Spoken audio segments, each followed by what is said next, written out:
Well, my parents were separated when I was really little. Like, before I was even born, it was sort of a one-night sort of thing. Except it was in the day, in a meadow, where my mother went to go watch my father pass by every day. Anyways, I always knew who my father was, and I'd see him go by. I mean, who doesn't? But I never really knew him. He wasn't around. I mean, not around, you know? Where better might we find a more precise illustration of premature initiation than in this ancient tale of alternating parental indulgence and neglect? I go to an expensive school that is filled with a lot of boys who are, well, you know, sons of the rich and famous. And one day we're all on the playground, and this kid Epiphas, he goes to me. He says, "So, Phaeton, blah, blah. Who's your father? What does he do? Blah, blah, blah." And I say, "He's the son." And you know what he says to me? He says, "Tell me another." And I say, "No, really, he's the son. He's Phoebus Apollo." And he basically just trampled me.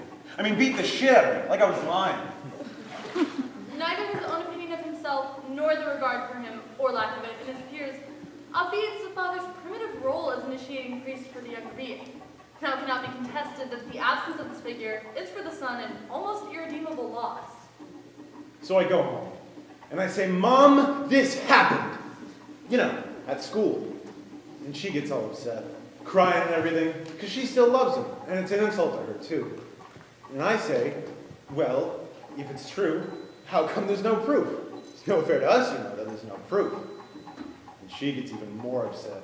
She says, "Hear me, my child. Your father in all his glory looks down upon us.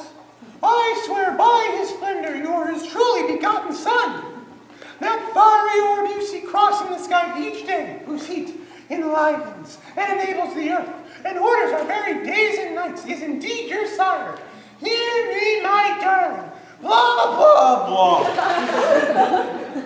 When he matures beyond the customary Eden of the mother breast, the child seeks to individuate beyond its enfolding gates.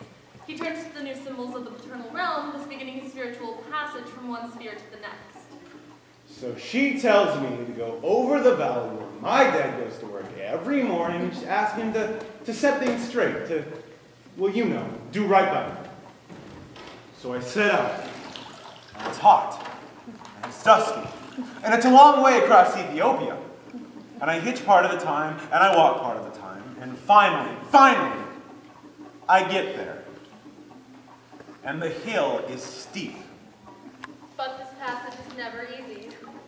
So I get to the front door, and there are my dad's 3 secretaries, the days, the hours, and the centuries. But they recognize me, so they tell me to go on in. And there he is, all shining and golden. I mean, he's so bright, I can't even see him. And you know what he says to me? He says, my son, you're welcome. Welcome. Speak, Phaeton, to your father. I just can't tell you what this means to me. I mean, I tell him everything. I just spill my guts. You know what he says to me? He says, let me grant you a favor. Anything you ask for shall be yours. And he swears to it. The conventional exordium of the initiate from latent to realized potential is inevitably accompanied by a radical realignment of his emotional relationship with the imago of parental authority.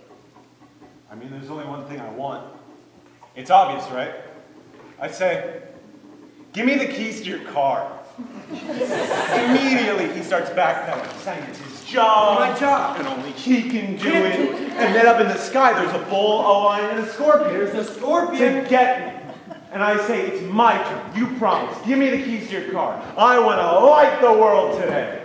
The father or his substitute must be assured before he transfers the symbols of adult location that the son is no longer operating from infantile complexes that may dangerously redirect his new task through unconscious promptings of self-aggrandizement, personal preference, or even resentment.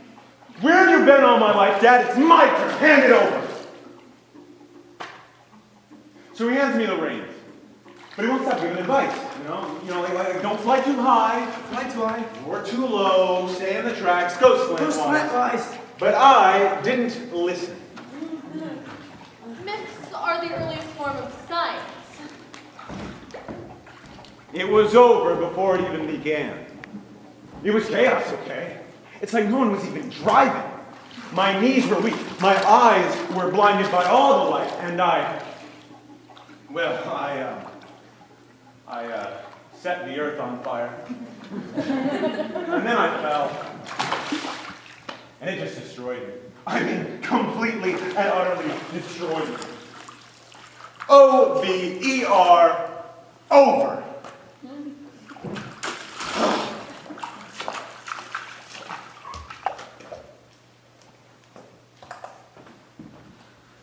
It has been said that a myth is a public dream. Dreams are private myths. Unfortunately, we give our mythic side scant attention these days. As a result, we lose sight of a great deal and no longer understand our own actions. So it remains important and salutary to speak not only of the rational and easily understood, but also of the enigmatic things, the irrational and the ambiguous, to speak both publicly and privately.